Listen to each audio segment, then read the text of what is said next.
नमस्ते दोस्तों, मनमोहक हिंदी कहानियाँ चैनल में आप सभी का स्वागत है। आज की हमारी कहानी है पास वाले घर की बहू। बार बार नाम लेकर पुकारने पर भी ऋषभ ने जवाब नहीं दिया। चाय ठंडी हुई जा रही थी, इसलिए विवश होकर मैं ही ऊपर पहुंच गई, जहां रिया अपनी छत पर खड़ी उससे बतिया रही थी। उनके प्रेम भरे गुटरगू में मेरे तीक्ष्ण स्वर चाय पीनी है ने विघ्न डाल दिया। रिया वहां से टली नहीं, मुस्कुराकर बोली, नमस्ते आंटी जी। मैंने अभिवादन का जवाब दिया और पैर पटकती नीचे उतर आई।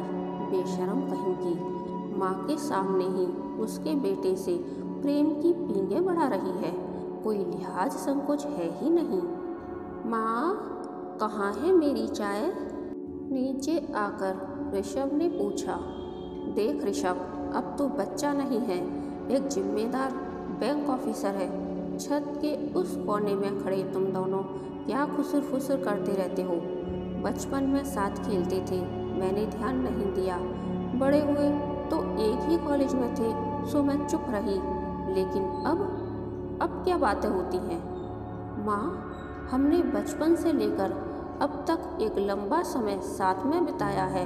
अब तो हमें एक दूसरे से बात करने की आदत हो गई है। तुम व्यर्थ ही चिंता करती हो। हमारे बीच ऐसा कुछ भी तो नहीं है। हम सिर्फ बात ही तो करते हैं। बात बढ़ते समय नहीं लगता। मेरी प्रकृति में बल पड़ रहे थे। अपने योग्य सुंदर बेटे की पड़ोस की साधारण सी रिया से नज़दीकियाँ मुझसे बर्दाश्त नहीं हो रही थी। ऋषभ के कुछ भी तो नहीं है कहने पर भी मुझे विश्वास नहीं हुआ। रिया के बदले रुख पर मैं हैरान परेशान रहती थी। आजकल आए दिन कभी पकौड़े की प्लेट तो कभी अचार की शीशी लिए हाजिर हो जाती थी। ऐसे ही एक दिन वो घर पर आ धमकी। उसे देख मैंने कहा, सूट तो बड़ा सुंदर है, इसे दिखाने आई थी या पकौड़े देने? कुछ भी समझिए आंटी जी, वैसे कैसी लग रही हूँ? ठीक है, मुझे कहना पड़ा। उसे देखकर ही मैं शंकाग्रस्त हो जाती। बचपन में दिन रात साथ खेलते बच्चों को युवावस्था में अलग कर देना मुश्किल होता है। हम 3 बहनों की संतानों में ऋषभ इकलौता था। पति के खानदान में भी वह सबसे बड़ा और लाड़ प्यार से पला था। उसकी शादी को लेकर हम सब ने बड़े सपने संजोए थे, किंतु हमारे सारे अरमानों पर पानी फिर गया। जल्दी ही ऋषभ ने रिया से विवाह की घोषणा करके हम सबको गहरा आघात दिया। हजारों कमाने वाले ऋषभ की अकेली विवाहिता बहन रागिनी ने इसका पुरजोर विरोध किया। मैंने तो घर छोड़कर जाने की धमकी तक दे डाली, पर ऋषभ प्रभावहीन रहा। बोला, आप घर छोड़कर क्यों जाएंगी? मैं ही अलग हो जाऊंगा। बस रिया से शादी करवा दीजिए। करवा दूंगी, सारे निर्णय तो खुद ले चुका है, शादी भी कर ले। ठीक है, कोर्ट मैरिज कर लेता हूँ। मुझे तो आपके विरोध का कारण समझ नहीं आ रहा है। हमारी जाति की है, पढ़ी लिखी धनी परिवार की है, और सबसे बड़ी बात मुझे पसंद है। मैंने जैसी बहू की कल्पना की थी वो वैसी नहीं है। सिर चढ़ी, नखरेल, पता नहीं क्या देखा तुमने उसमें। शादी तो मुझे उसी से करनी है, मुझे पसंद है वह। भैया, आपको मम्मी से ऐसे बात नहीं करनी चाहिए। तू चुप रहे, मम्मी की चमची। अभी 2 दिन में संदीप के पास चली जाएगी। तूने भी तो की थी अपनी पसंद से शादी, मैंने कोई विरोध किया था? रागिनी चुप हो गई। उसने भी प्रेम विवाह किया था, लेकिन मैंने उसमें अपनी सहमति दी थी। मैं कुछ बोलती उससे पहले ऋषभ के पापा बोले, ऋषभ की शादी रिया के साथ ही होगी। जवान लड़का घर से चला जाए, यही चाहते हो क्या तुम लोग? यह सब मैं नहीं होने दूंगा। अब कोई एक शब्द भी नहीं बोलेगा। शादी की तैयारी करो। उसके बाद सबने चुप्पी साध ली। शादी बारात तक मैं बिल्कुल शांत रही। मुंह दिखाई में 5 तोले का हार दिया, लेकिन यह देखकर मेरा मुंह उतर गया कि रिया के माता पिता ने दान दहेज काफ़ी कम दिया था। हालांकि बारातियों का स्वागत बढ़िया था। रिया की व्यक्तिगत सभी चीज़ें अच्छी क्वालिटी की थीं, पर हर पारंपरिक सास जैसे घर के अन्य सदस्यों व वर के लिए कीमती गिफ्ट व नकद की अपेक्षा करती है। मैं भी कुछ उसी तरह की अपेक्षाएं पाले बैठी थी, पर ऋषभ के पिता का सख्त निर्देश था कि मुंह खोलकर कोई मांग नहीं की जाएगी। बहरहाल रिया बहू बनकर हमारे घर आ गई। जब तक घर रिश्तेदारों से भरा था, मैंने उसे आराम करने दिया। वह आराम से 8 बजे सोकर उठती, चाय पीती, फिर नहा धोकर सज धज कर बैठ जाती। लोगों से चहक चहक कर बातें करती, क्योंकि मायका बगल में होने के कारण उसे माता पिता से दूर होने का एहसास ही नहीं हुआ। 11-12 बजे अपने कमरे में चली जाती और घंटों सोती रहती, केवल खाने व चाय के लिए बाहर निकलती। सुबह शाम उसके भतीजे भतीजी डिब्बा लिए हाजिर रहते। मम्मी ने दिया है, बुआ को बहुत पसंद है, दादी ने फूफा जी के लिए भेजा है। उन डिब्बों के स्वादिष्ट व्यंजनों से मुझे परहेज न था, लेकिन फूफा बुआ मात्र की भावना चुप जाती। जिस दिन ऋषभ रिया नैनीताल जा रहे थे, रिया ने आकर मुझसे कहा था, आप परेशान मत होइएगा, मेरी मम्मी ने रास्ते के लिए खाना बना दिया है। वे दोनों हनीमून के लिए रवाना हो गए।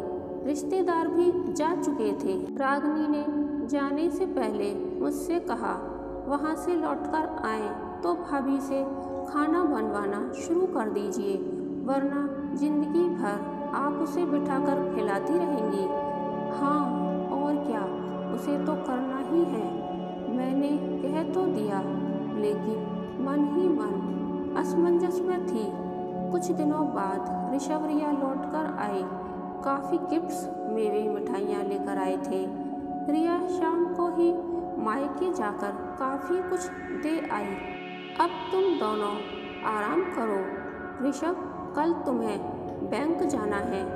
रिया, कल का नाश्ता तुम्हें बनाना है, इंतजाम मैं कर दूंगी, मैंने कहा। रिया ने सिर तो हिला दिया, लेकिन आशंकित थी। दूसरे दिन नाइटी उतारकर सूट पहनने और ब्रश करने में ही उसने अच्छा खासा समय लगा दिया। फिर जिस मंथर गति से वह पराठा सेकने लगी थी, लगा कि आज ऋषभ ऑफिस ही नहीं जा पाएगा। हार कर मुझे ही सब्जी छौंकनी पड़ी। रसोई में काम करते हुए मैं उसे फुर्ती से काम करने की सलाह दे रही थी, जिसे वह अनमने भाव से सुनती रही। अगले दिन उसे फ्राइड राइस और पनीर बनाना था। सारी तैयारियां करके मैंने उसे आवाज़ दी तो पाया कि वह घर में कहीं है ही नहीं। अचानक सीढ़ियों पर उसके पदचाप ने मुझे सतर्क किया। वह हाथ में एक बड़ा डिब्बा लिए उतर रही थी। मम्मी जी, मेरी मम्मी ने आलू दम और पूड़ियाँ भेजी हैं, सुबह का नाश्ता हो जाएगा। तुम दोनों का तो हो जाएगा, पर हमारा नहीं। कब तक कुछ सीखने की जगह डिब्बा लाती रहोगी? अब छोड़ो यह सब। लेकिन रिया ने मेरी एक न सुनी।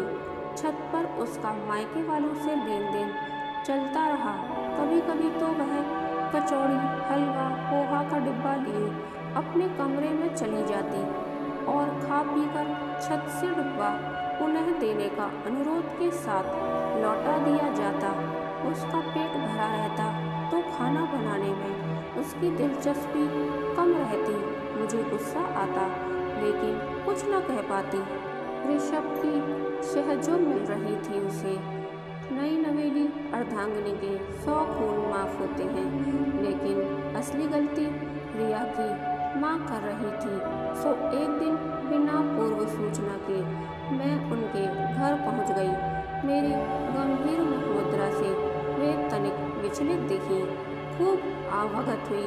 उसी दौरान मैंने कहा, आपने रिया को कामकाज नहीं सिखाया, कोई बात नहीं, लेकिन छतों से डिब्बे देना, लड़की को केवल मैं और मेरा पति का पाठ पढ़ाना, क्या यह उचित है?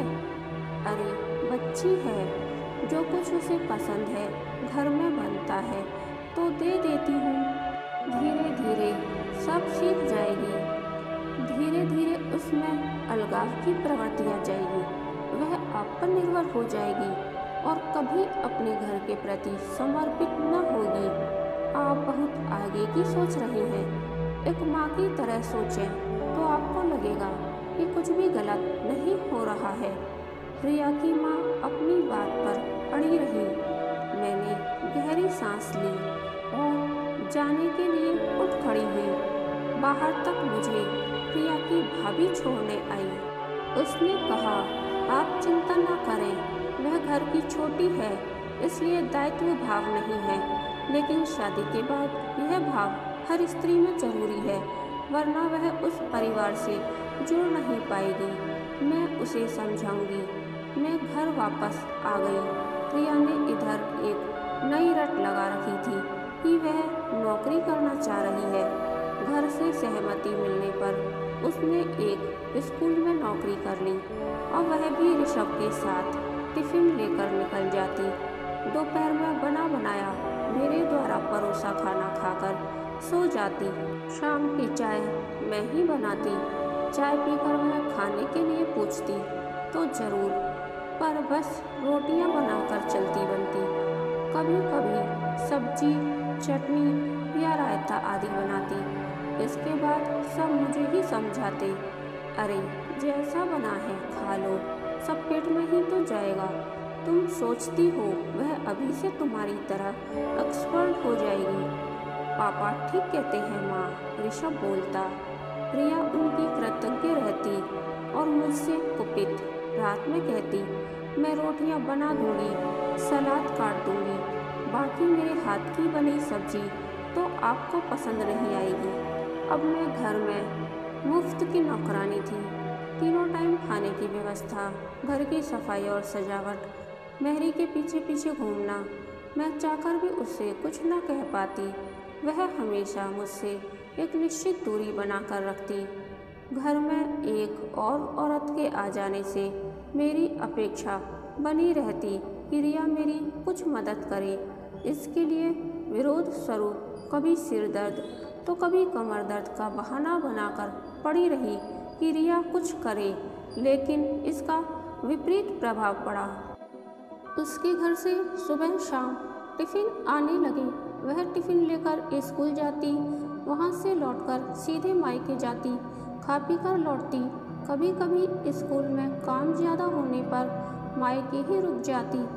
अब घर में एक अलग ही सुगबुगाहट शुरू हो गई थी कि रिया ऋषभ के साथ अलग रहने की योजना बनाने लगी है, कहीं और जहाँ से ऋषभ का बैंक पास पड़ता हो। मैं यह सब बातें सुनकर सन्न रह गई। ऋषभ से पूछा तो उसने इसे हल्के में लिया। मम्मी, मैं रिया की योजनानुसार तो नहीं चलूँगा। हाँ, उसके पापा का फ्लैट है तो 2-4 दिन जाकर रह सकते हैं। ऋषभ से बात करके कुछ तसल्ली हुई। छत पर कपड़े सुखाते रिया की भाभी से बात हुई। वह चुपचाप ननद की योजनाओं को सुनती रही। लगा जैसे किसी अलग ही सोच में गुम हो। रिया की मेरे प्रति बेरुखी से मैं आहत थी।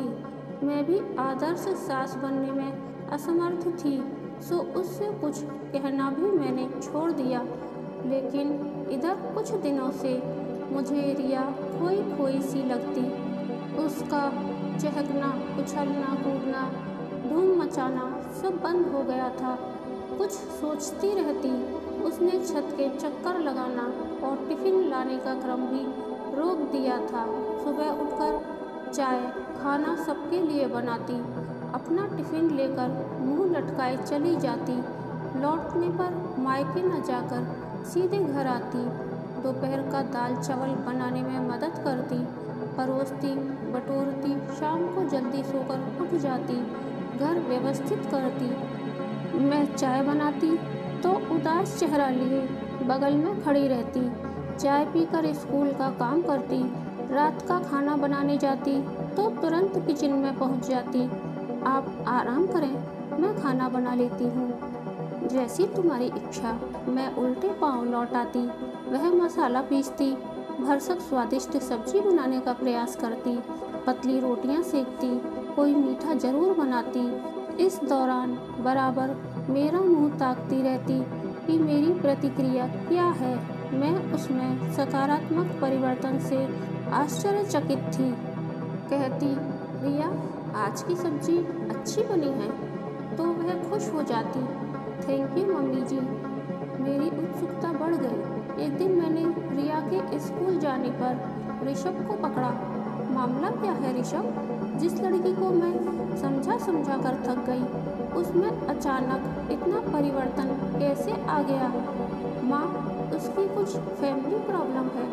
अच्छा, अब तू सीधे शब्दों में बता, बातें घुमा फिरा कर कहना छोड़। उसकी भाभी जो सब काम धाम करती थी और भैया जो एकमात्र कमाने वाले मेंबर हैं, उन लोगों ने अलग रहने का निर्णय ले लिया है। रिया कुछ समझाने की कोशिश करती है तो भाभी हत्थे से उखड़ जाती है कि तुम अपने ससुराल में क्या कर रही हो जो मैं यहाँ मरती रहूँ। रिया की माँ दिन रात रोती रहती है, इसलिए वह बहुत परेशान रहती है। रिया ने कुछ चर्चा करने से मना किया है। वह यह सब सोच कर हलकान है कि उसके माँ बाप कैसे अकेले रहेंगे, घर का खर्चा कैसे चलेगा। रात में वह ठीक से सोती भी नहीं। ओह, यह बात है। मेरे मन में भी बहुत सारी बातें उठी, लेकिन मैं चुप रही। रिया का घर के कामों में मन न लगना, अकेले रहने की बात करना, फिर अचानक एक सुखद परिवर्तन। लेकिन यह परिवर्तन भी उसकी भाभी के अलगाववादी नीतियों के कारण हुआ, जो ठीक नहीं था। रिया ने जो कुछ यहाँ किया था, वही सब कुछ जब उसकी भाभी ने किया तो वह परेशान हो गई। मैंने चुप्पी साध ली। रिया स्वयं मेरे नज़दीक आने की कोशिश करने लगी। स्कूल और घर दोनों संभालने वाली बहू के प्रति मेरे मन में सहानुभूति उमड़ने लगी। मैं उससे बोलने बतियाने लगी। वही सारी बातें जब उसने मुझे बताईं तो मैंने उसे समझाया कि यह सब कुछ दिनों की मुश्किलें हैं, कटुता कम होने पर सब ठीक हो जाएगा। नहीं मम्मी जी, भाभी मेरे बूढ़े माँ बाप को छोड़कर जाने की बात कहने लगी है। भैया की सैलरी से ही तो घर चलता है। भाभी मुझे अपने दोनों बच्चों बंटी और नेहा जैसा मानती थी, इसीलिए तो मैं भी मायके से जुड़ी थी। अब न जाने क्यों उनमें ऐसा परिवर्तन आ गया। मुझे भी आप सबसे न निभा पाने का ताना देती रहती हैं। मैंने उसे दिलासा देने के लिए कंधे पर हाथ रखा तो वह मुझसे लिपट गई। मेरा मन भीग गया। लगा रागिनी मेरे गले लगकर खड़ी है। मम्मी जी, मैंने भी इस घर और आप सबके प्रति अपने कर्तव्यों का निर्वाह नहीं किया। यह नहीं सोच पाई कि मैं जो कुछ अपनी भाभी से अपेक्षा कर रही हूँ, वैसी ही आशा आप सब भी मुझसे करते होंगे। जीवन का केवल एक पक्ष देखा था मैंने, लेकिन अब मैं सब कुछ समझने लगी हूँ। मैंने उसे सांत्वना दिया। आगे संक्षेप में यह कि अब मैं पति पुत्र बहू के साथ सानंद जीवन यापन कर रही थी। एक आध महीने बाद सुना कि रिया के मायके में भी सब कुछ ठीक हो गया है।